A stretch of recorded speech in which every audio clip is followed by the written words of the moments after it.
Good afternoon guys, time check is alas 3 na ng hapon. So magmimerienda kami dahil mamaya babiyahe ako.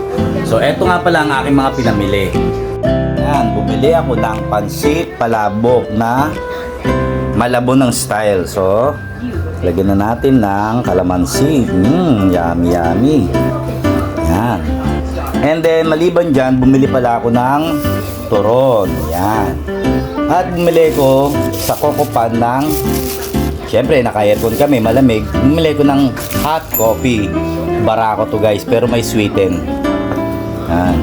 At siya ay paubos na ang kinakain. Diba? The best.